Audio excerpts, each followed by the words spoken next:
A sentencing in the murder of Timothy Reynolds. The punishment just handed out to the squeegee kid who was convicted of shooting him. She fought to get her car back, only for it to be stolen again. A closer look at how the spike in car thefts is impacting city residents. The juvenile accused of the Morgan State shooting may have ties to D.C. gangs. What we're learning about the suspect. Live from WBFF in Baltimore, this is Fox 45 News at 4. This goes out to Tim wherever you are. I'm sure you're on a beach somewhere in Santa Monica. We love you and we'll never forget you. 16-year-old Tavon Scott, the squeegee kid who authorities say shot and killed Timothy Reynolds last year, is sentenced to 15 years in prison. Scott's attorney had asked for the sentencing to be moved to juvenile court, but that motion was denied. Thank you for joining us. I'm Mary Bubala. And I'm Kai Jackson. Let's get right to Fox 45's Mackenzie Frost, who's live outside the courthouse right now. Mackenzie. Yeah, Kai and Mary, it was an emotional and lengthy day here inside the courtroom, inside the courthouse behind me. Ultimately, the judge, as you mentioned, deciding to sentence Tavon Scott to 15 years with an additional 5 years of probation. But throughout the entire hearing today, which started just before about 9:30 this morning, the judge really taking her time listening to several victim impact statements, both from the Reynolds family as well from the Tavon Scott and his family. We also heard from a doctor who works at a detention facility that is expected to be where Tavon Scott is transferred once he turns 18, talk about the type of programming that's available in this adult system. As we know that there was a motion to have this sentence held in the juvenile system that was denied. During the victim impact statements, we heard emotional comments from Timothy Reynolds' widow, Shannon Reynolds, as well as one of his daughters, talk about who he was to them as a family. And really, this is where we heard some from the Reynolds family, as well as afterward we heard from City State's Attorney Ivan Bates, who was inside the courtroom for most of the afternoon. He says this case sends a message to young offenders, specifically talking about the use of handguns when they commit crimes. This is a sad case. There are absolutely no winners at all. No matter what you feel, the foundational piece of the problem was a young person with an illegal handgun. And you know, Mary and Kai, one thing that struck me was the fact that the judge recognizes how difficult of a case this was. She says that this was a challenge, and she recognizes that no one was going to be satisfied with the decision she made today, and nothing was going to bring Timothy Reynolds back. Now, as I mentioned, during this, we also heard from Tavon Scott himself. He wrote a letter, addressed it to the court, and I obtained a copy of it after the hearing, and he says that he describes what being incarcerated has taught him, saying that he thinks that this has taught him that his decisions do have consequences and that they impact more people than just himself. And that was really the theme from the defense today, talking about how the fact that Tavon Scott was 1 day shy of his 15th birthday when this happened. Now he's 16, and that was really the message from the defense. He will return to the community one day. He will be a much different person. He's going in as a boy, but he will come out as a man.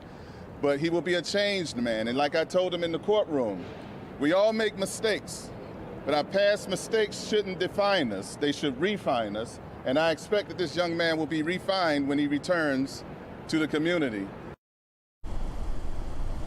The prosecution made a point during the hearing that the state's attorney also echoed outside, saying that they don't believe the level of services offered within the Department of Juvenile Services will be adequate. That's why they wanted to see this sentence in play move forward in the adult criminal justice system. Mary? And Mackenzie, the defense attorney Jay Wendell Gordon, who was just speaking, says they do plan to appeal this case. What do you know about that decision?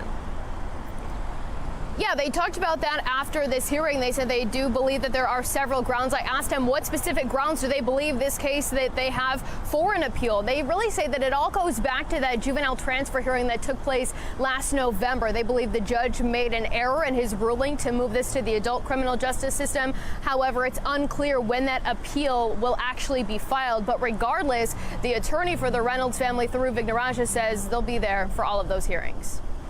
There will not be a hearing where they will not attend. There will not be a conversation about what should happen to Mr. Scott that they will not participate in. That is what they owe one another, and that is what they owe Tim Reynolds. So again, Tavon Scott sentenced to 15 years in prison with 5 additional years that he will serve on probation when he is released. He will be held in a youth detention facility until he turns 18. We're live outside the courthouse downtown. Mackenzie Frost, Fox 45 News. Mackenzie, thank you. Well, Tim Reynolds' death sparked the Bears' Squeegee Collaborative Plan, which took effect in January. Since that's happened, Squeegee kids have largely left some of the busiest intersections and corridors in the city. Fox 45 News had been sounding the alarm about problems involving Squeegee kids for months before that Squeegee Kid Collaborative was created. Now, back in January of 2020, a 52-year-old man was allegedly assaulted outside his car. The video showing the man being hit repeatedly by a Squeegee kid. The following month, 2 Baltimore City police officers were attacked by 2 men after receiving complaints of Squeegee kids. Then in August, another attack caught on camera showing Squeegee kids throwing rocks at cars. And in October of 2021, a woman was left bruised and bloodied at the intersection of President and Lombard, she says, at the hands of a Squeegee kid. Next thing I know, he is in my car beating me.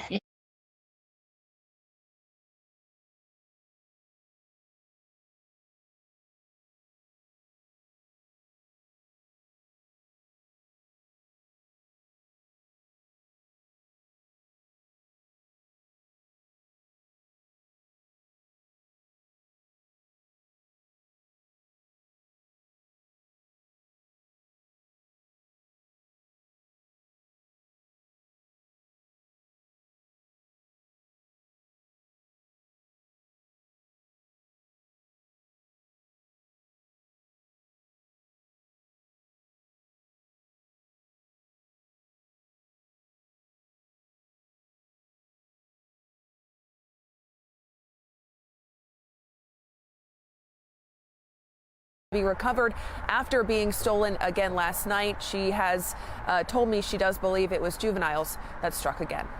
We're live in Baltimore. Amy Simpson, Fox 45 News.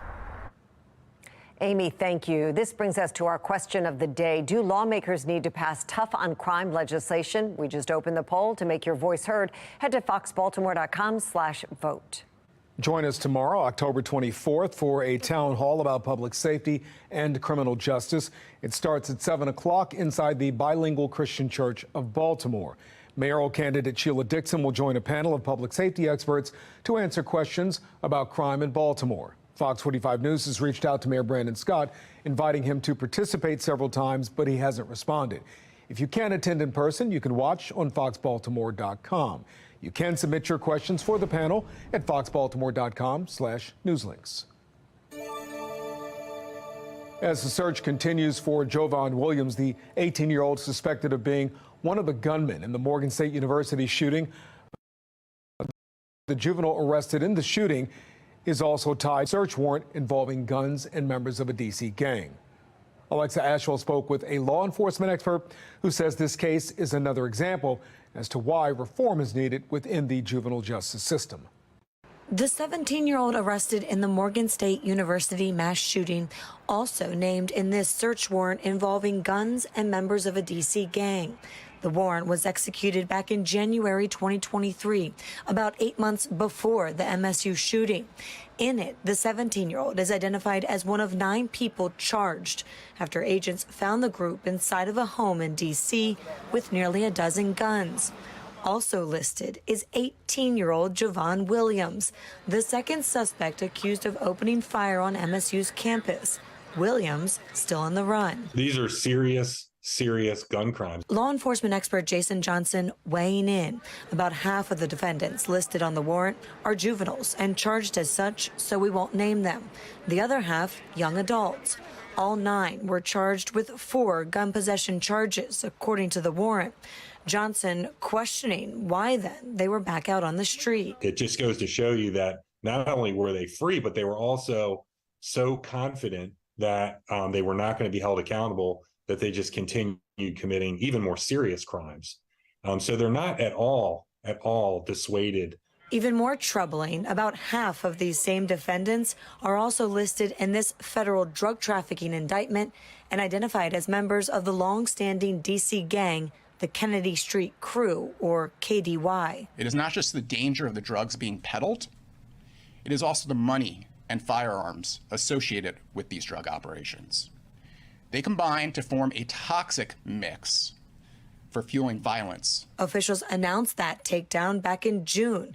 The indictment detailing the group had been operating its drug trafficking enterprise for the past several years, meaning some of the defendants could have started as young teens. Many people don't realize the extent to which young people, juveniles, are involved in violent crime, including gun crimes, shootings, even murders, because they are closely associated with the drug trade, which is what the Kennedy Street crew is involved in. Johnson says it all comes down to accountability and consequence, what he believes isn't happening with current laws surrounding juveniles and within the juvenile justice system. I don't think we should be very surprised at the youth that are involved in these types of things. And I think until we get back to a place where we actually are correcting the behavior in meaningful ways, we're going to continue to see this.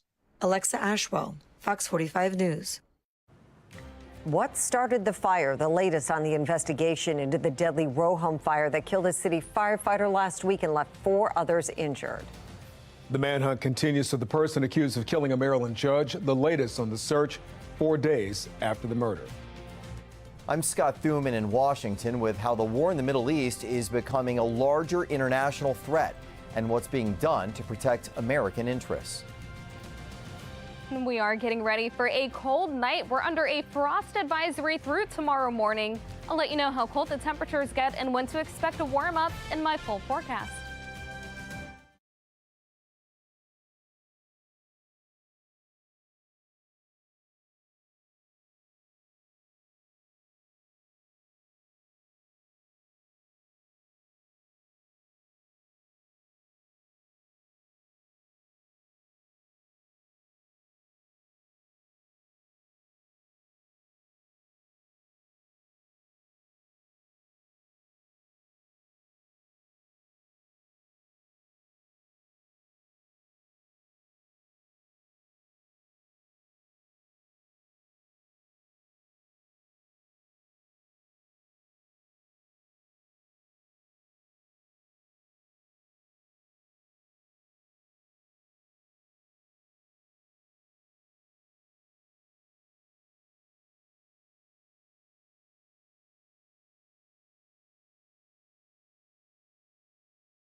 Fox 45 News, winner of 16 2022 Regional Emmy Awards, more than all other Baltimore news stations combined.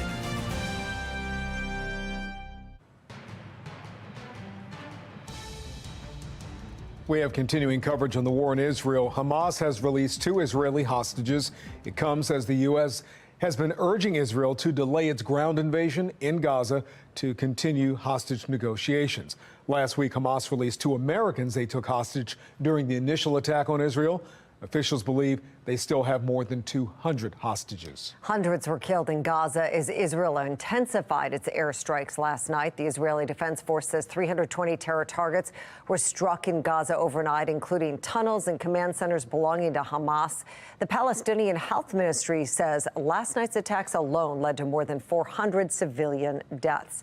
And a war that began between Israel and Hamas is becoming much more complicated and potentially dangerous as other countries get involved. Sinclair's chief political correspondent Scott Thuman explains.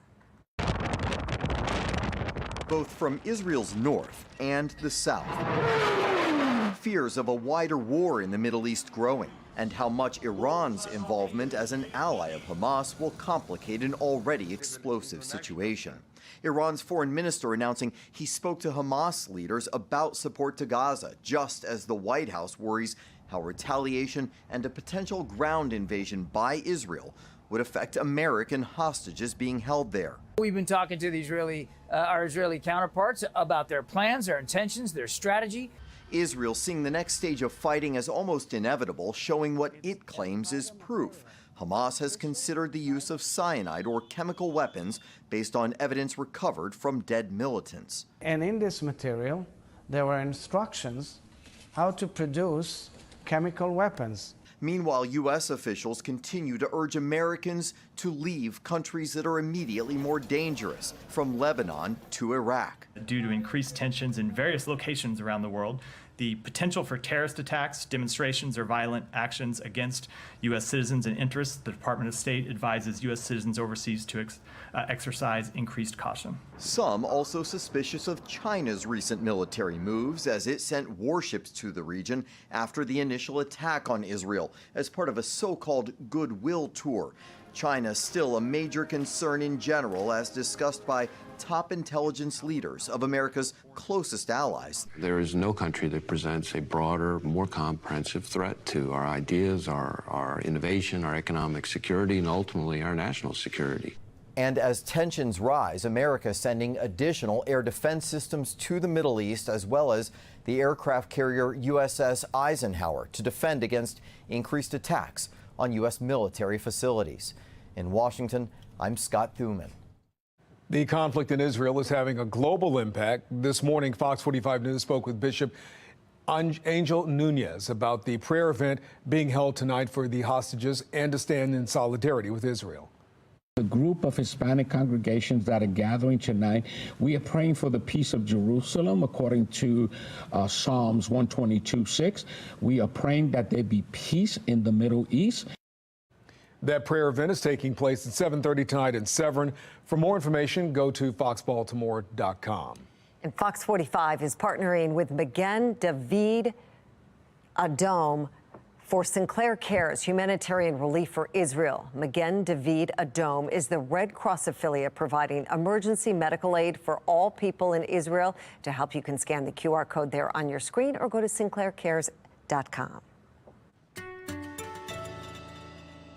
It's been a beautiful day with nice and pleasant temperatures, lots of sunshine, but we're getting ready for a very cold night. Currently 65 and sunny. Winds are out of the northwest around 9 miles per hour, so a little bit of a breeze, but otherwise across the state it looks great with temperatures mainly in the 60s.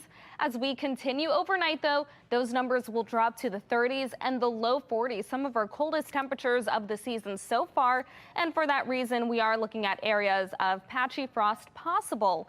As we head into the afternoon, we'll have a nice warm up with highs in the 60s and the low 70s, a little bit warmer than what we had today, and that warm trend is going to continue. 70 for the high tomorrow, followed by 76 on Wednesday, and then we're looking at the upper 70s and possibly the 80s on Thursday. Into the weekend, those numbers continue to rise. Notice on the HD radar we have high pressure over the region. That's been working to keep us nice and dry, giving us plenty of sunshine. But all of the areas in blue, including Baltimore City and really most of the state, looking at a frost advisory in place. So prepare for cold temperatures tonight, and that's all before a nice warm up. We'll start the day with plenty of sunshine. Then as we head into the afternoon, still looking at lots of sunshine around the state. Temperatures will reach the upper 60s and the low 70s. Into Wednesday morning, not as bad. We're looking at the mid to upper 40s. By the afternoon, that warming trend continues as highs reach the low to mid 70s. will stay nice and dry for much of the week. 42 for the low temperature tonight with areas of frost. Then tomorrow, our high temperatures will gradually rise to the upper 60s and the low 70s. We'll have plenty of sunshine, and so it looks like a great day for spending some time outside. But really, the entire week looks great, especially as we have those rising temperatures on the way. As we continue into Wednesday, 76 for the high, then 79 on Thursday. We really start to see that warm up, though, on Friday and Saturday with temperatures in the low 80s. This is well above average for this time of year. We're looking at 79 as we head into Sunday. There's the slight chance for an isolated shower, but most will stay dry with partly cloudy skies. Then for Monday, a slight drop in temperatures. We're looking at highs in the mid-70s, and we will have the next chance for a few spotty showers, but the day won't be a washout. Back to you. With nearly 30 cars stolen in Baltimore every day this year, what happens when you need a new one? How dealerships are describing a shift in the car buying process. A Baltimore Thanksgiving tradition gets a new home. What you need to know about the changes to the Big Gaddy dinner this year.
The road through postseason baseball on Fox 45 is sponsored by Johns Hopkins Children's Center.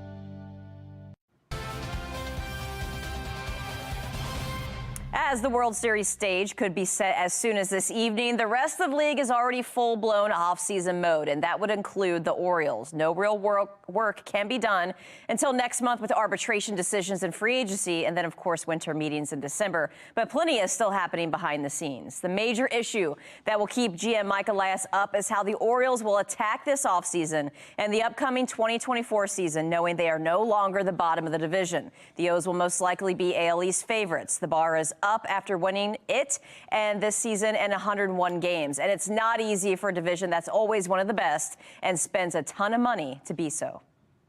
To make yourselves the favorite in our division is really, really hard. And it's going to be hard again next year, too. We've got 5 organizations that know what the hell they're doing, that are some really big cities. One of them's a country. And we're all going for it. I don't think there's another division in baseball where there are 5 teams came out at the beginning of the year and said, we're all going for the playoffs. We were the only one. We beat each other up all year. It was a couple of historic ways where you could say that was the strongest division in baseball history. The Orioles know they have a window to win until all the young talent needs to be paid, something ownership has basically said can't happen. In 2023, the Orioles only had 2 other teams spend less on their roster. The Rays are basically the same way, and they both reached the postseason. Toronto, a top 10 payroll, Boston 13th. That country, the Yankees, who didn't reach October, the second highest payroll in all of baseball in 2023. Morgan, thank you. We are your exclusive home for the 2023 World Series. The Fall Classic begins Friday, October 27th. You can catch all the action right here on Fox 45. Well, the GOP goes from 1 candidate to 9. New details on the struggle to name a Speaker of the House. 1 Baltimore firefighter killed, 4 others still recovering from their injuries. What we're learning tonight about the investigation into last week's deadly fire. And next, the manhunt continues. What we know about the search for a man suspected of killing a Maryland judge.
Developing right now, the manhunt for Pedro Argote continues tonight. That's right. The 49-year-old is suspected of killing Maryland Judge Andrew Wilkinson last week.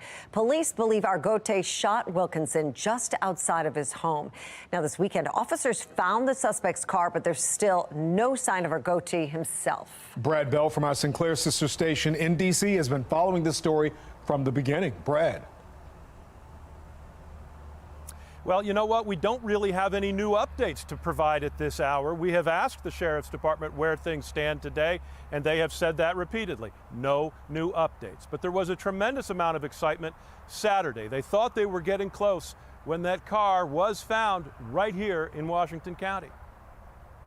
It's kind of a high recreation area. The Washington County Sheriff had hoped it would be the first big break in the hunt for Pedro Argote. His 2009 silver Mercedes SUV found in these woods near Williamsport, Maryland. That was Saturday morning. Police swarming the area, searching those woods and an abandoned industrial area nearby all day and night, finding no sign of the 49-year-old murder suspect. Sources telling 7 News police believe Argote turned off his phone Thursday after getting his final divorce order signed by Judge Andrew Wilkinson via email. Argote, they believe, then waited outside the judge's home to ambush Wilkinson. Despite immediately being identified as the suspect, Argote has managed to elude capture. Sheriff Brian Albert remaining confident he'll be brought to justice. We're going to catch this guy. It's just a matter of time. We don't feel that the community's at risk. Yeah, so they're saying that now. They believe this guy is still armed and dangerous if he is out there, but they believe his beef really was about this divorce. Now, where that car was found, it was a really remote section near the town of Williamsport. It was bordered by the C&O Canal and the Potomac River, hundreds of acres of woods. It would have seemed a difficult place to get out of. There was no reports of stolen cars, carjackings, or anything like that, but the sheriff did note train tracks, freight trains do pass through that area. The sheriff saying the manhunt is going nonstop. They've got the U.S. Marshals and the state police, and as you heard him say, they're going to keep looking until they find this guy. In Hagerstown, Brad Bell, Fox 45 News. Brad, thank you. For the latest developments in the manhunt and our full coverage on this case, go to foxbaltimore.com. Last week, Baltimore firefighter Rodney Pitts died in the line of duty, battling a fire in northwest Baltimore. On top of the tragic loss, 4 other firefighters were hurt while putting out the fire that stretched across multiple row homes on Linden Heights Avenue. Fox 45's Alexa Ashwell joins us live with the latest on the condition of those firefighters and the investigation into what caused it. Alexa? Yes, well, over the weekend, officials say firefighter Seth Rollins was released from the hospital. Lieutenant Dylan Ronaldo remains hospitalized. However, this is what the scene looked like on Linden Heights Avenue in northwest Baltimore today. Officials back out at that scene. Investigators still looking into what caused this fire, as well as an exact point of origin. The U.S. Fire Marshal, ATF, and Baltimore police are assisting in this investigation. Now, the latest press conference was held this past Friday. Then it was asked if this fire was suspicious in nature. Officials said they didn't have any data or enough data to answer that question at that point. The department's response to the fire also part of this probe. As these investigations continue, funeral arrangements, we're told, are being finalized for EMT firefighter Rodney Pitts. We'll let you know when that's posted. Alexa Ashwell, Fox 45 News.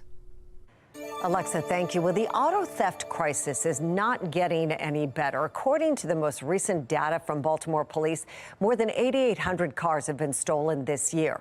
From October 8th to the 14th alone, more than 289 cars were stolen. That is nearly 42 cars a day. At the current rate, Baltimore will reach 10,000 car thefts before the end of November. And for months, we've heard from victims, law enforcement, and insurance companies. Tonight, Fox 45's Amy Simpson is hearing from another group seeing the fallout from this crisis. It's a problem throughout the region, but the numbers are tracked closely, week by week in Baltimore City. As of October 14th, 8,812 auto thefts had been reported year to date. In that same time period last year, in 2022, just 2,682 auto thefts were recorded by Baltimore police. BPD reporting a 229% increase in this type of crime year over year. Uptick in customers that have come in and have had their cars stolen. In nearby Owings Mills, Len Stoller Automotive noticing a change for why some customers in the Baltimore region come in looking to buy. It's been way more prevalent in the last, I'd say, 8 months than in times in the past. Or in reality, replace what was taken. We've probably seen at least, I'd say, anywhere from a 5 to 8% increase in customers that have come in that have had a car stolen, and obviously they need to have their car replaced. While some would argue a sale or a car bought off the lot is good for business, a great deal of harm comes to the brand itself. Anytime something like this gains traction, some folks that have had this happen to them they might not return to the brand. Craig Farmer says he's seen it firsthand, bruises for the brand. And we have some customers come in that have had this happen, and they've asked about other brands that we carry versus the one that they just lost. And while in the eyes of the law, auto theft is considered a property crime, Far from victimless crime. the damage done by this social media challenge, often prompting kids and teens to hotwire certain vulnerable models of Hyundais and Kias, is tangible. It's definitely concerning.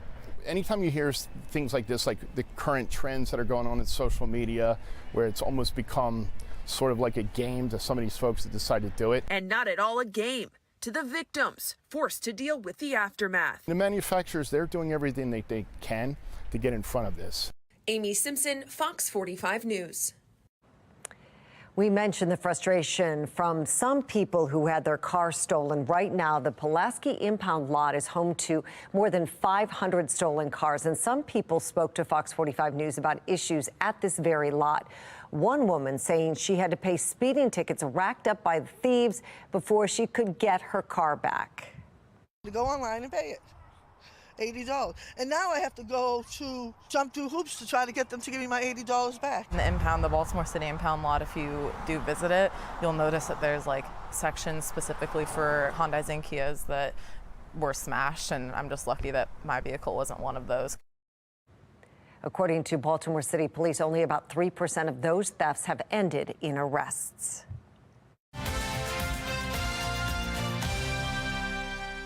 Ten years ago, Maryland and Mississippi were on different ends of the academic spectrum. Students in Maryland were some of the highest achieving in the country, while Mississippi was toward the bottom. Well, now things are different. Both states are in the middle of the pack, with students in Mississippi outperforming those in both fourth grade math and reading. In other words, Mississippi is moving up while Maryland is moving down. A lot of Mississippi's turnaround is attributed to a law passed by the state's legislature in 2013, which mandated that every third grade student must read at grade level before moving to fourth grade. Dr. Carrie Wright was the superintendent at that time. She's been a proponent of early childhood literacy and today is her first day as interim superintendent of schools in Maryland. So Project Baltimore asked if she intends to push for a similar law here. Maryland does not have a third grade reading retention policy. Will you be fighting to bring one to the state?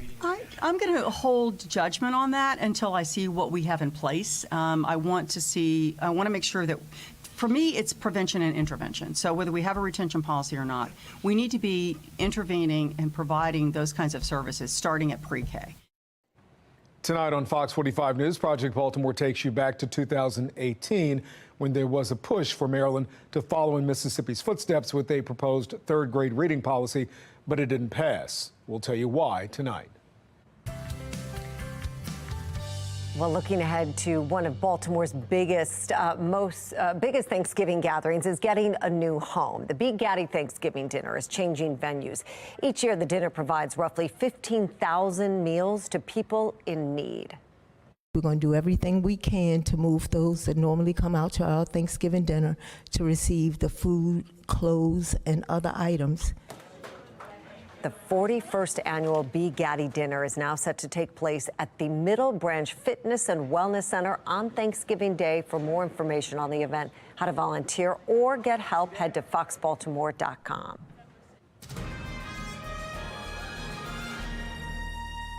And here's a live look at Capitol Hill, where the GOP hasn't made a significant progress at this time in naming a new Speaker of the House. It's been nearly 3 weeks since former Speaker Kevin McCarthy was ousted from his position. Since that vote, the Republican majority hasn't been able to agree on a new leader, essentially leaving the post in the House paralyzed. Right now, the race is getting even more complicated, with 9 congressmen throwing their hats in the ring. Certainly everyone is going to say that they can do it, but the question will be who has actually brought people together. My pitch is very simple. First, we got to get back to work immediately.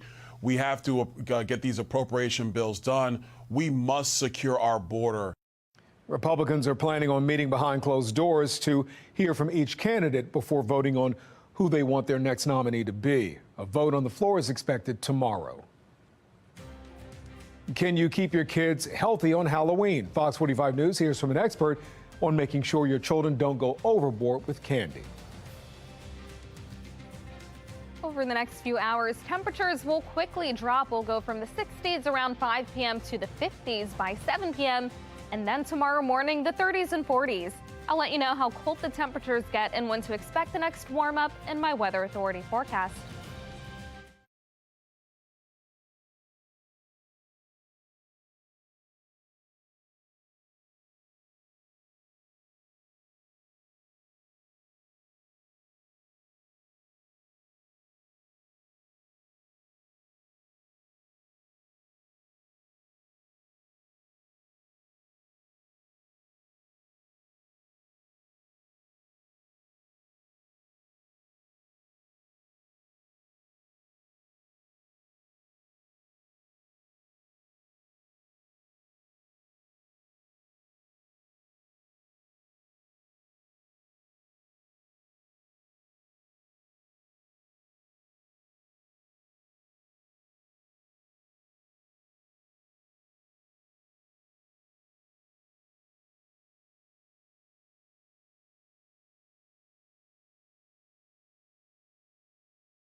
A dreaded milestone hitting the housing market, 8% mortgage rates. Many buyers are getting boxed out, and it's showing up in home sales data. In September, existing home sales were down more than 15% from a year ago, according to the National Association of Realtors. The group's chief economist, Lawrence Yun, is calling on the Federal Reserve to stop its interest rate hikes. He says that could allow mortgage rates to drop to 6.5% next year. If the mortgage rate was to remain at 8% for a long period, say over the next 12 months, that will be a very difficult circumstance for the first-time buyers who want to enter the market. Higher rates can mean an owner has to stay in their home for longer before they can profit off a sale. Financing costs aside, current home prices can keep home ownership out of reach. According to Redfin, a home buyer would need to earn $115,000 to afford the U.S. median home price of $420,000. But Americans' real median income was just about $75,000 in 2022, according to the census. We just don't have enough supply, and consequently, I think the lack of supply will keep the home prices relatively stable, despite the fact that we have lower demand. For many, it makes more sense to keep renting. According to data from real estate group CBRE shared with the Wall Street Journal, the average new monthly mortgage payment is 52% higher than average apartment rent, the biggest gap since 1996. Current market conditions pressuring buyers and sellers to stay put to save money. In Washington, I'm Atra El-Nashar reporting. It has been another very nice day, and it's going to keep getting nicer over the next few days. We are in for a warm up and nice and dry temperatures. 65 currently with plenty of sunshine over Baltimore. Around the rest of the state, we're mainly seeing temperatures in the 60s.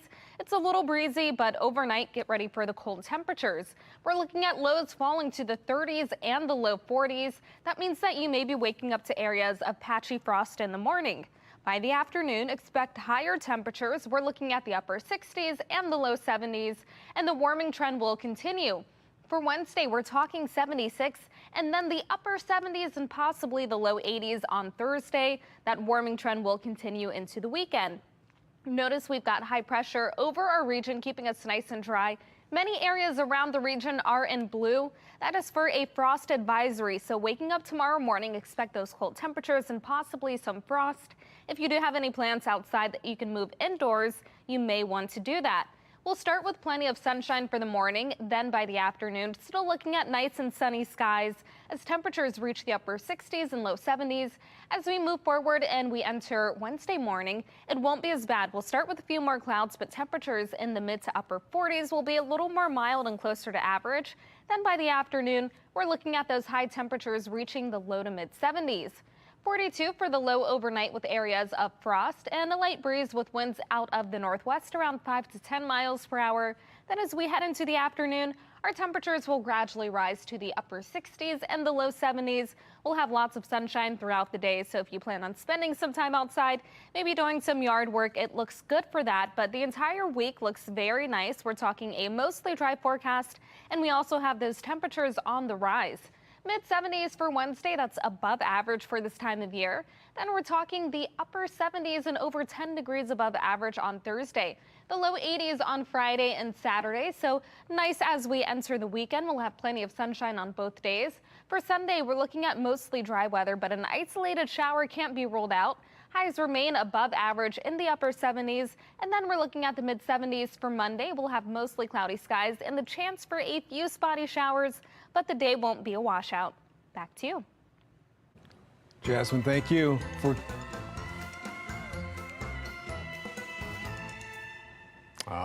kids, Halloween means candy, but for a parent, it could mean a host of unhealthy foods for children, lasting a week or even more. Fox 45 News spoke with a nutritionist about what to do to make sure your kids are ready to trick or treat, but still follow healthy habits when they come home. I think a lot of kids are actually going to surprise their parents on Halloween by not overdoing it. But if they do, I think calmly approaching the situation and using it as a non-judgmental point of education is really, really important. And that can teach the children to correct the behavior of overeating and also take a lot of the negative emotion and shame that can be associated with the mistake of overeating. For more on Halloween health, you can see the full interview on our website, foxbaltimore.com. Well, some of our viewers are already getting into the Halloween spirit. Glenn sent us this picture of Buck. Buck is a little guy, but he feels a lot bigger wearing his giraffe costume. We love it, Buck. Great. Chihuahua, I guess. And this is Madeline. Her family sent us in this picture of her dressed as Dorothy from The Wizard of Oz, along with the Scarecrow, Tin Man, and Toto too. Love it. Hey, we want you to share your photos and videos of this spooky season with us. To do that, scan the QR code right here on your screen or go to foxbaltimore.com/chime in. Coming up at 5 o'clock, the housing market in some rocky water, an alarming report shedding light on what that could mean. Cutting down on the salt without sacrificing flavor. Consumer Reports has some ideas.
Reducing table salt can have some health benefits, but can also leave you short on iodine and flavor.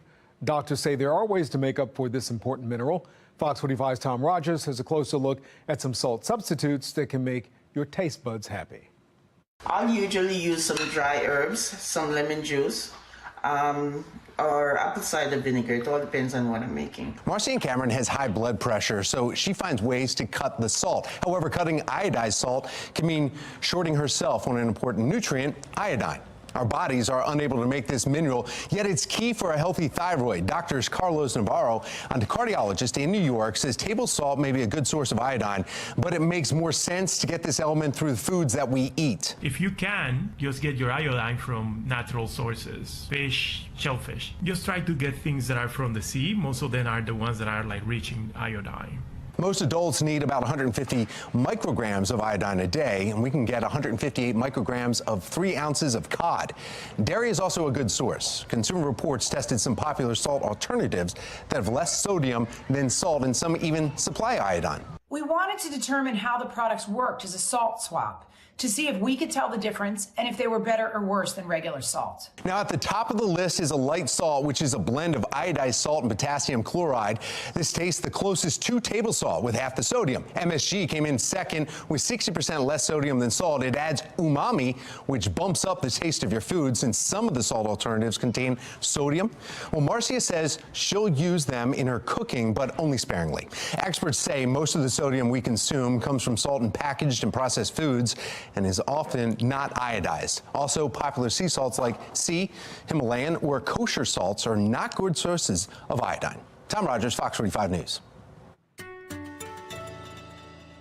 We are getting ready for a major warm-up. Today's temperatures stayed in the 60s, but this weekend we're talking the upper 70s and low 80s. 81 on Friday with plenty of sunshine. We'll have partly cloudy skies, but still nice and warm temperatures on Saturday. An isolated shower is possible on Sunday. Otherwise, we stay mostly dry. Temperatures will reach the upper 70s and low 80s throughout the weekend, but into next week, the numbers begin to fall. Coming up, I'll have a closer look at the temperatures you can expect as we get closer to Halloween in about 20 minutes. Back to you. Thank you, Jasmine. Coming up on Fox 45 News at 5 o'clock, another Baltimore resident falls victim to car theft twice.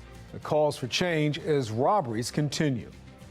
And we continue to follow the conflict in the Middle East, why the White House is asking Israel to hold off on its ground invasion.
The teenage squeegee kid who shot and killed a Baltimore driver last summer learns his fate in court today, how long he'll spend behind bars. Another Baltimore resident falls victim to the car theft crisis days after recovering her car from a previous theft. The demands for change as robberies surge. Plus, we continue to follow the ongoing conflict in the Middle East, the aid efforts now underway, and how you can get involved. Live from WBFF in Baltimore, this is Fox 45 News at 5. This goes out to Tim wherever you are. I'm sure you're on a beach somewhere in Santa Monica. We love you and we'll never forget you. 16-year-old Tavon Scott, the squeegee kid convicted of killing Timothy Reynolds last year, officially sentenced today.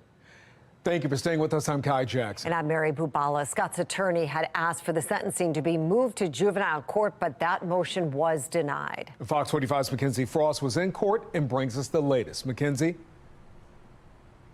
Yeah, Kai and Mary, it was an emotional day in court, really, for both sides of this situation. Ultimately, the judge sentencing Tavon Scott to 15 years in prison with an additional 5 years of probation. But not everyone is happy. The Baltimore City squeegee kid at the center of the city's controversy, facing his future in court Monday. The hours-long hearing filled with emotional statements from both sides. The court hearing from several members of the Reynolds family, including one of Tim's daughters. Holding back tears, his widow Shannon telling the court it doesn't get easier with time, it gets worse because he's never coming home. Tavon Scott's family, including his grandmother, telling the court no one won in this situation and pleading with the judge to believe that her grandson is teachable. Tavon Scott himself telling the judge, since incarcerated, it's taught me the importance of every decision and how those choices impact others. Ultimately, the judge breaking with the prosecutor's request of 35 years, sentencing the 16-year-old to 15 years in prison. Hopefully the message is loud and clear. Young people, if you're going to grab an illegal handgun and use that illegal handgun, you can and you will go to prison. Baltimore City State's Attorney Ivan Bates making it clear he does not believe the Department of Juvenile Services could have helped in this case. The juvenile system in our state is not set up in any way, shape, form, or fashion to deal with young people who are violent. The defense viewing the sentence as better than what could have been. The state was asking for 35 years. He ended up with 15 years, and the judge inviting us to come back to her on a motion to modify. And so, you know, things turned out quite well for him. The court hearing about a youthful offender program Tavon Scott is expected to participate in once he's transferred to adult prison. A program with several services available that will take between 6 and 8 years to complete. He's going in as a boy, but he will come out as a man. But he will be a changed man. But for the Reynolds family, 15 years is not enough. If you want to make it clear to those out there that are still thinking about committing violence, you want to send a clear message that this will not be tolerated in our city. Respectfully, I think a maximum sentence would have sent that message. I'm not convinced this does. Recognizing nothing will bring Timothy Reynolds back to them. We love you and we'll never forget you and we'll always celebrate you and you'll always be in our hearts. Now, the defense says that they do plan to file an appeal stemming from that juvenile transfer hearing that took place in November of last year, although it's unclear when that appeal will be filed. Ultimately, Tavon Scott will stay in a juvenile or youthful detention facility until he turns 18. We're live downtown outside the courthouse. Mackenzie Frost, Fox 45 News. Mackenzie, thank you. Well, Tim Reynolds' death sparked the mayor's squeegee collaborative plan, which took effect in January. Since that happened, squeegee kids have largely left some of the busiest corridors in the city. Fox 45 News has been sounding the alarm about problems involving squeegee kids for months before the Squeegee Kid Collaborative was created. Now, back in January of 2020, a 52-year-old man was allegedly assaulted outside his car. The shocking video showing the man being hit repeatedly by a squeegee kid. The following month, 2 Baltimore City police officers were attacked by 2 men after receiving complaints of squeegee kids. Then in August, another attack caught on camera showing squeegee kids throwing rocks at cars. In October of 2021, a woman was left battered and bloodied at the intersection of President and Lombard, she says, at the hands of squeegee kids. Next thing I know, he is in my car, beating me in the face with a stick. Now, there were also multiple reports of kids scamming drivers out of money using a cash app last year. Police even going as far as to warn drivers of that threat. Across Maryland, a battle continues to brew between prosecutors, police, parents, and the state legislature over youth crime. Fox 45 News has heard from more than a dozen top prosecutors that are taking issue with the state's juvenile justice laws. Those prosecutors represent more than 5 million people, about 87% of the state's population. They complain about 2 policies they say are causing problems. The Juvenile Justice Reform Act limits children 13 and under from facing most charges, and the Child Interrogation Act prevents police from questioning juvenile suspects without attorney and parent permission. Seeing like a revolving door, the same juvenile offenders over and over again, coming in the door and then going back out the door to continue to engage in their nefarious activities. There's not a whole lot we can do about it because we're hamstrung by the laws that are in place. You can protect the child and also protect society. If we deter that communication, we inhibit our ability to address crime. If we don't do something to hold these young people accountable, they will continue to run and almost have lawlessness in our cities. And we can't have that. Next month, state lawmakers will hold a juvenile crime meeting with DJS Secretary Vincent Schiraldi. He's facing questions about the department's ability to rehabilitate young offenders. Lawmakers will talk about juvenile justice laws during that meeting. We also expect to hear from those frustrated prosecutors, law enforcement officials, and parents who are calling for help, many of them saying their children don't fear consequences for their actions. But if we're just going to look at them and say, well, they're too young to know the wrong that they've done, that is not for Baltimore. That is not for Maryland, because kids in this city, in this states, are still committing crimes. I don't understand how they can sit back and see this stuff happening and not immediately want to make changes or something.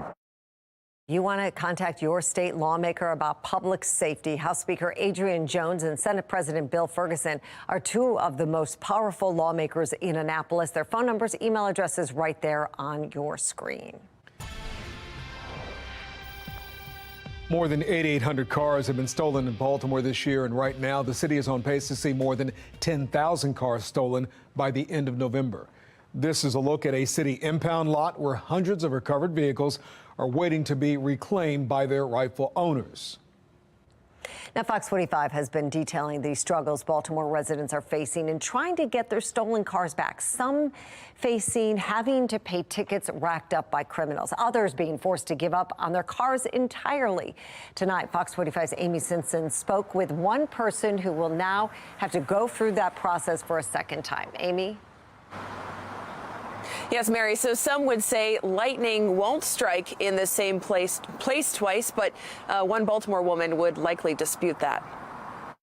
This pile of glass, all that remains of Tanika Gaskin's car. It's a Hyundai Tucson 2021. This Baltimore woman still waiting for that car to be found after it was taken from outside her home last night. I knew automatically the car was stolen. Doorbell video capturing the crime. The suspected thief seen walking up the block, checking out her Hyundai Tucson and walking off, only to return a few minutes later, breaking into the driver's side, and before long, it is driving off. It's definitely a game. But the disbelief and frustration this woman feels. It's like for you to just come and just think that it's okay to just take something that does not belong to you is really a problem for the city. Giving her deja vu. She says this very same Hyundai Tucson was already hotwired and stolen by criminals last month. Who was stepping on the car? On September 14th. I'm just at a point that I feel like I'm being taken advantage of. I feel like I'm being targeted. But the fact that they got me 2 times, that was just really, really, really horrible. She tells Fox 45 she just got her car back 4 days ago. I just got the car out of the pound on Thursday. Gaskin's also sharing these videos with Fox 45 News, saying this is what the car looked like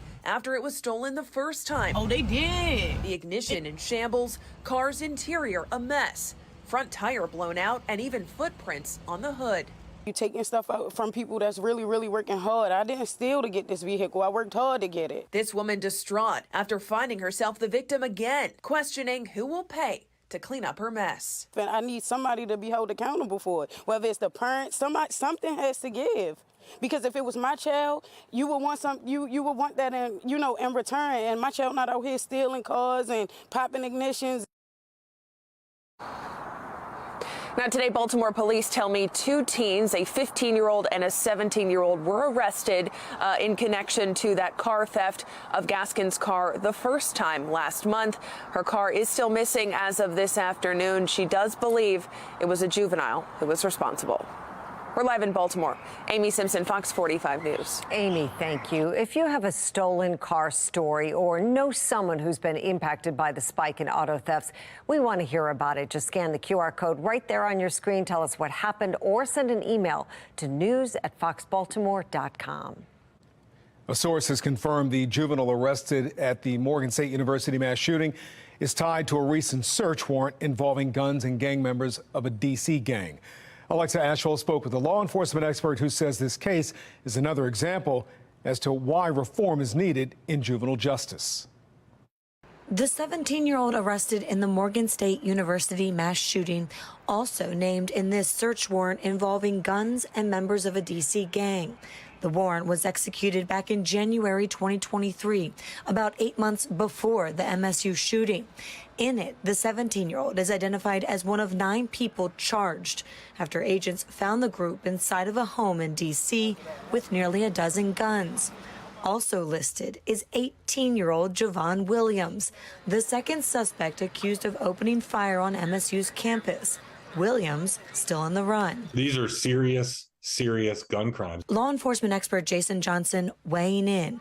About half of the defendants listed on the warrant are juveniles and charged as such, so we won't name them. The other half, young adults. All 9 were charged with 4 gun possession charges, according to the warrant.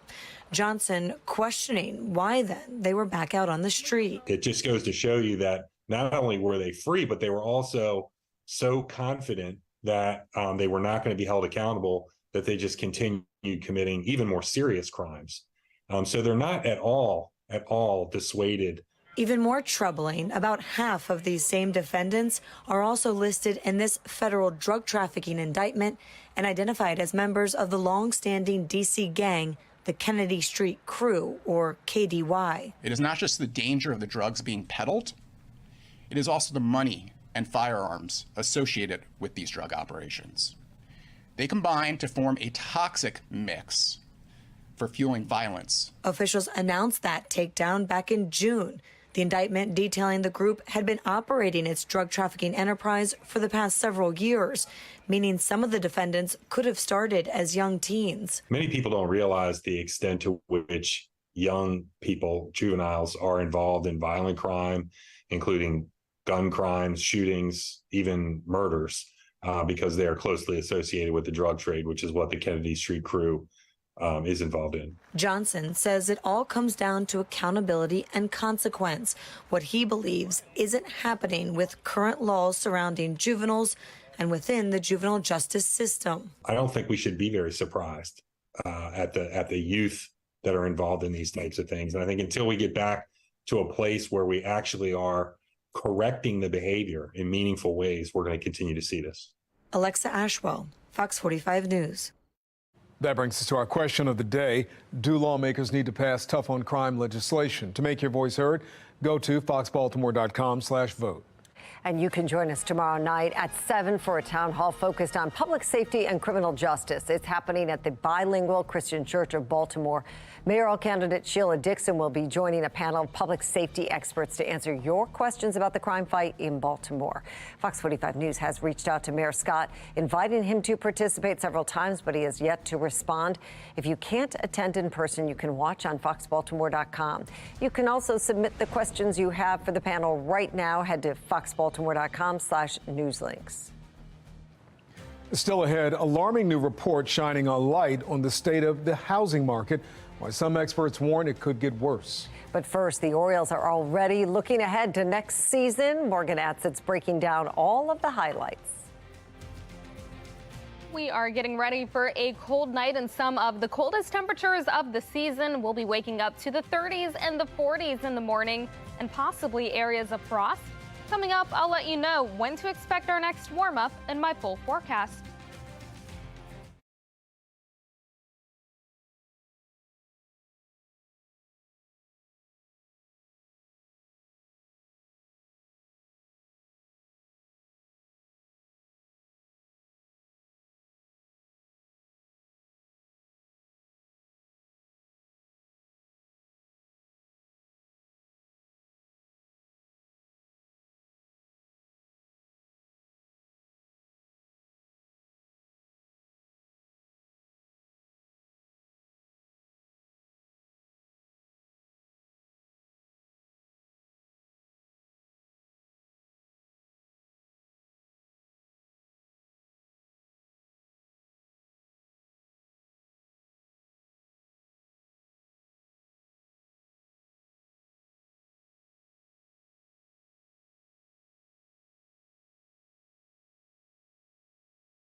The road to postseason baseball on Fox 45 is sponsored by Johns Hopkins Children's Center.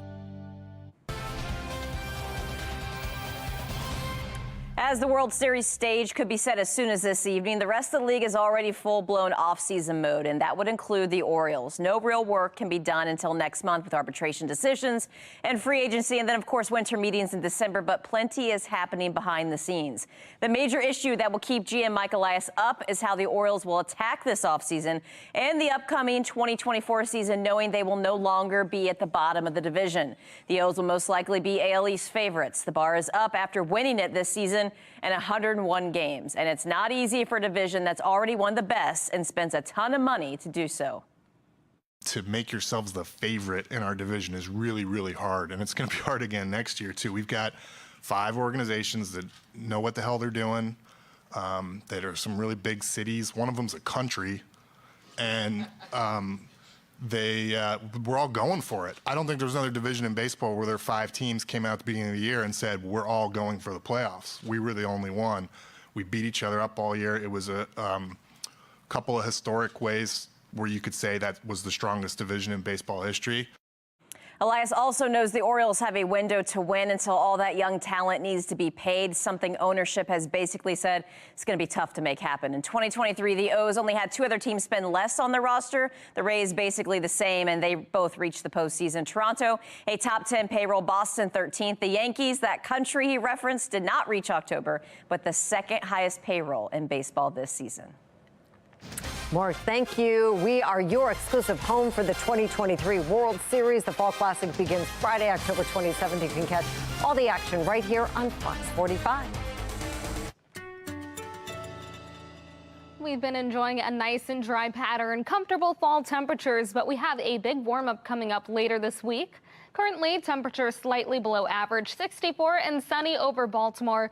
Around the rest of the state, temperatures mainly in the 50s and 60s. Plenty of sunshine around all of Maryland. It's been a gorgeous day, but overnight prepare for cold temperatures and possibly the coldest temperatures that we've had of the season. Numbers will fall to the 30s and 40s, and we are looking at frosty conditions in the morning, but this is followed by a nice warm-up for the afternoon, and that warming trend will continue over the next 3 days. 70 for the high temperature tomorrow. Then we're talking the mid-70s on Wednesday, and the upper 70s follow on Thursday. We'll keep that nice and warm trend into the weekend. Notice on the HD radar, we've got high pressure over the region. It's keeping us nice and dry, giving us plenty of sunshine. But we also see all of these areas shaded in blue. That's for a frost advisory through tomorrow morning, when you could be waking up to areas of patchy frost. Temperatures will start off tomorrow morning in the 30s and 40s. By the afternoon, expect plenty of sunshine as temperatures reach the upper 60s, and the low 70s will stay slightly above average. Temperatures will be a little more mild for Wednesday morning. We'll start in the mid to upper 40s. And as we head into the afternoon, temperatures will reach the mid 70s, well above average for this time of year. 42 for the low temperature tonight with areas of patchy frost. If you do have any plants that are outside and you can move those inside, you will want to do that as we get ready for cold temperatures tonight. Tomorrow looks great, though. Our temperatures rise to the upper 60s and the low 70s.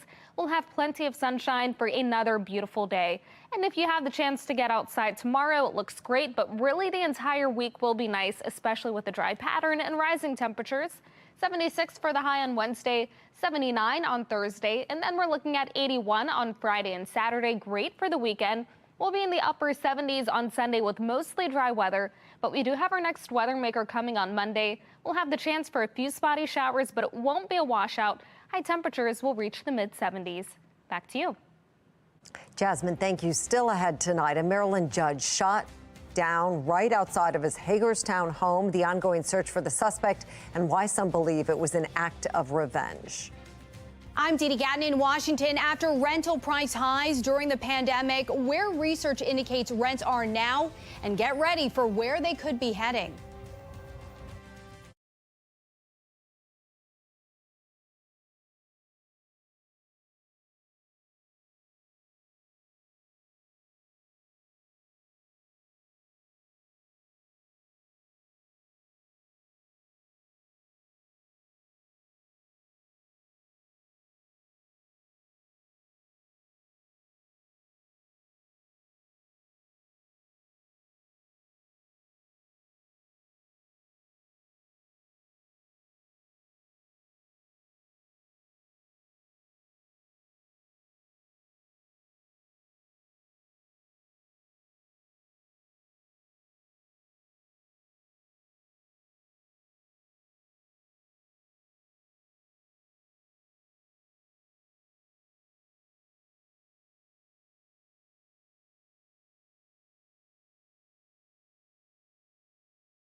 Well, home sales fell for the fourth month in a row in September. At the same time, after rental price highs during the pandemic, Redfin reports rents are actually flattening out. With the Fed possibly, though, increasing rates again, could this change? The National Desk's Dee Gatton has those answers for us. Many consider this a terrible time to buy a home, but as Redfin real estate experts note, the conversation they're having now with home sellers is whether they have a rental plan in place if they can't sell. I have to borrow money from my parents or borrow money from my grandparents or do whatever needs to be done to make sure that I continue to keep a roof over myself and my kids' head. For Kiara Age, like many Americans, paying rent has been a constant struggle. In October, Redfin reported the median U.S. asking rent rose 0.4% year over year to a little more than $2,000 in September. The sixth straight month they say rents were little changed from a year earlier. While the report notes the number of new apartments hitting the market continues to rise, construction has started to slow.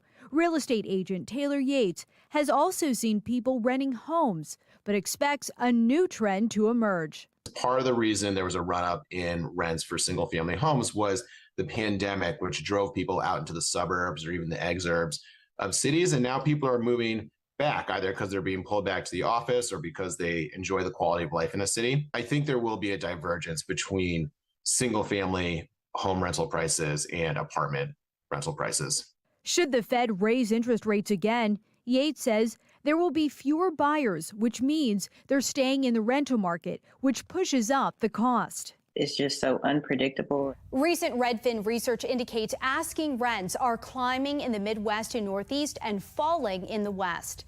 Reporting for the National Desk, I'm Dee Gatton.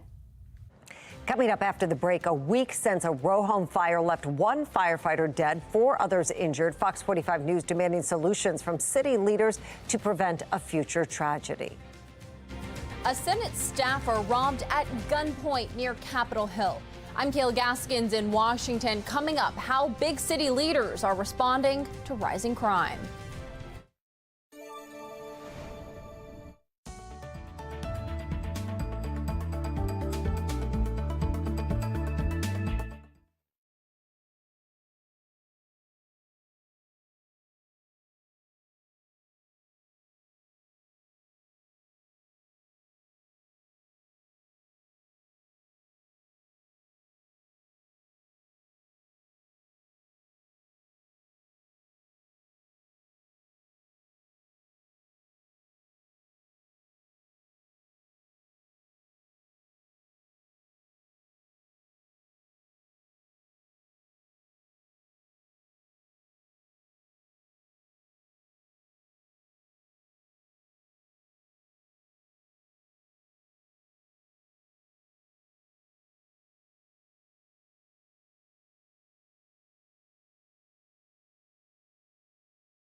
Fox 45 News following 3 big stories for you at 5:30. A week since a Baltimore City firefighter was killed after fighting a fire in a vacant home, we press city leaders on what's being done to prevent future tragedies. Big cities across the country seeing a surge in crime. The laws being introduced to hold offenders accountable. A $10,000 reward is being offered for information surrounding the murder of a Maryland judge outside of his house. We have team coverage tonight covering all of our top stories, starting with Brad Bell. He's been following the latest on the search for the suspects in the judge's death. After a long career in private practice here in his hometown, Judge Andrew Wilkinson took his seat on the circuit court bench in January 2020. He was respected. He was well liked. His murder last night in his own driveway, leaving his fellow judges stunned. Loss is in my heart for us, for our friend, colleague, and for the community. And it's right now it's just a gaping hole. The whole courthouse is feeling it. Wilkinson gunned down last night outside his own Hagerstown home at about 8 o'clock. Police quickly naming 49-year-old Pedro Argate as the suspect, and it's believed he was seeking revenge. Online court records show Judge Wilkinson finalized Argate's divorce in court yesterday, ordering him to pay child support and to stay away from his children and ex-wife. Such attacks on judges are exceedingly rare, but it has happened in Hagerstown before. In 1989, Judge John Quarterman was injured in a pipe bomb attack. His son Paul is now a state senator, and he was a friend of Judge Wilkinson. An unimaginable tragedy that our community has suffered. There are some similarities. Obviously, my father was a court judge and was attacked many years ago, but he survived. And unfortunately, Judge Wilkinson did not. In the wake of the shooting, security beefed up for the other judges here, police guarding their homes. But Chief Judge Brett Wilson stressing the work of the courthouse continues. We brought resources to help those who have difficulty getting through it. We pray for the family, friends, and continue doing the work that he wanted to do. He always wanted to be a judge, and we'll make sure that that legacy stays on. And at this hour, that suspect, Argate, is still not in custody. Police say he could be anywhere. They consider him armed and dangerous and say, if you see him, don't approach him. Call 911. In Hagerstown, Brad Bell, Fox 45 News. Well, for the latest developments in the manhunt and our full coverage on the case, so far, head to foxbaltimore.com. Another Capitol Hill staff member was the victim of a crime in D.C. The attack is one of several involving staffers or members of Congress in recent months. Here's national correspondent Kayla Gaskins. Last Thursday, a staffer for Senator Katie Britt was a mile from the Capitol when a man pointed a gun in her face, demanding her purse and her keys. The following day, the Senate Sergeant at Arms sending out a warning for staffers and lawmakers to be on alert amid rising violent crime around the Capitol. Senator Britt's staffer is one of at least 5 lawmakers and staffers to be attacked this year. 3 guys came out of nowhere and they pointed guns at me. Congressman Henry Cuellar attacked just a few weeks ago.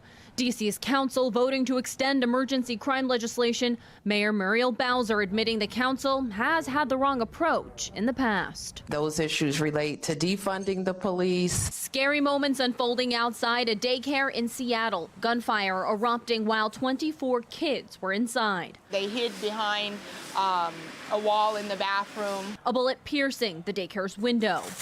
I don't want to ever experience this again. A man was shot outside. No one in the daycare was hit. The sense that crime has increased is backed by long-term statistics. FBI data shows a 5% increase between 2014 and 2022 in violent crime, including a 44% increase in homicides. In Seattle, the 53 murders they've seen so far this year is already more than the total homicides they saw last year and more than double the 26 homicides Seattle saw back in 2014. In Washington, D.C., the 225 murders the city has seen so far this year is 33% higher than last year's total and more than double the 105 homicides the city saw in 2014.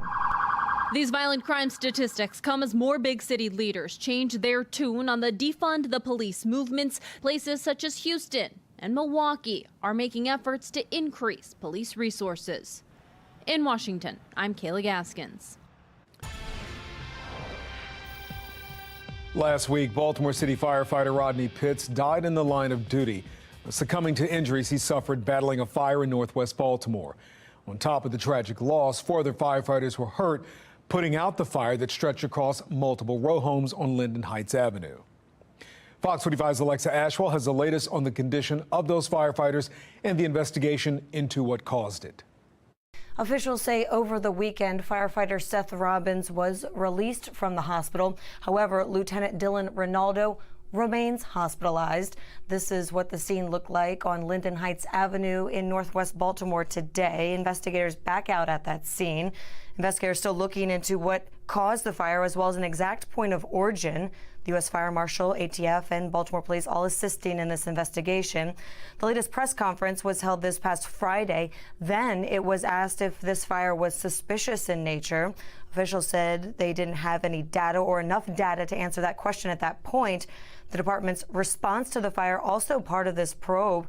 As the investigation continues, funeral arrangements are being finalized for EMT firefighter Rodney Pitts. We'll let you know when that information is posted. Alexa Ashwell, Fox 45 News. More questions surrounding the Safe Streets program after a new report shows what the program is spending thousands of dollars on. Fox 45's Megan Gillen reports. Some Maryland lawmakers now speaking out saying they want to see an audit of Baltimore City's Safe Streets program. It comes after Fox 45 News obtained documents that show taxpayer money was spent on shoes and travel. Taxpayer watchdog David Williams explains what an audit could look like. What an audit does, it goes into the books. It looks at every single expenditure of Safe Streets. It looks at whether consultants were used, and you mentioned the travel, the shoes. I am really curious about the travel because we've seen city officials do this before, where they travel, they spend a lot of money on hotels, on flights, and it's important because this is the mayor's flagship program, right? This is to reduce violence. It's not to enhance their travel. What happens if they fail an audit? Great question, and that's really the biggest question, right? And freeze the funding of Safe Streets. Now, listen, Safe Streets is going to be spending a lot of money in the next few years. A lot of his federal relief money, and that's going to go away. So freeze the funding until they can answer for the waste in this program. David says he is looking for leadership from the mayor and the governor to get on board with this audit. You can hear the entire interview right now on foxbaltimore.com. I'm Megan Gillen, Fox 45 News. 10 years ago, Maryland and Mississippi were on different ends of the academic spectrum.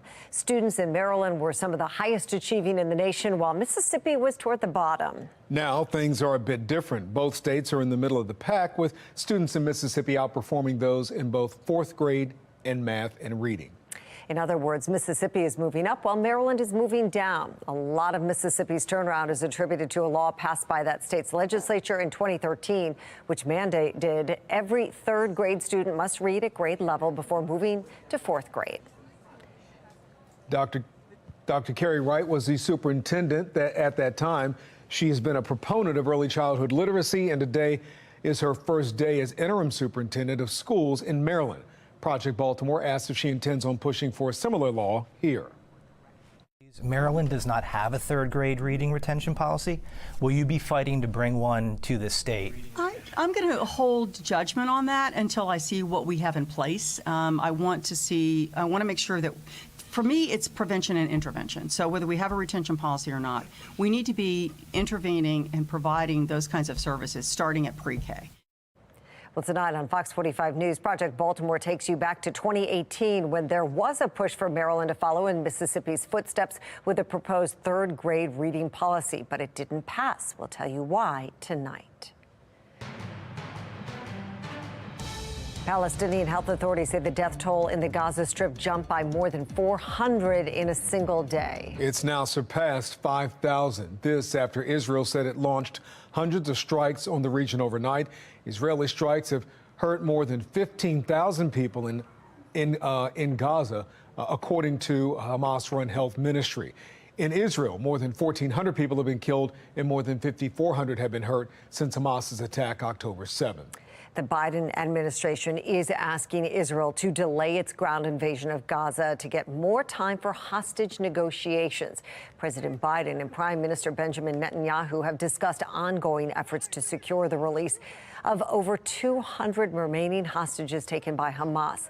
The spokesman for the National Security Council says the administration is doing everything it can to bring the hostages home.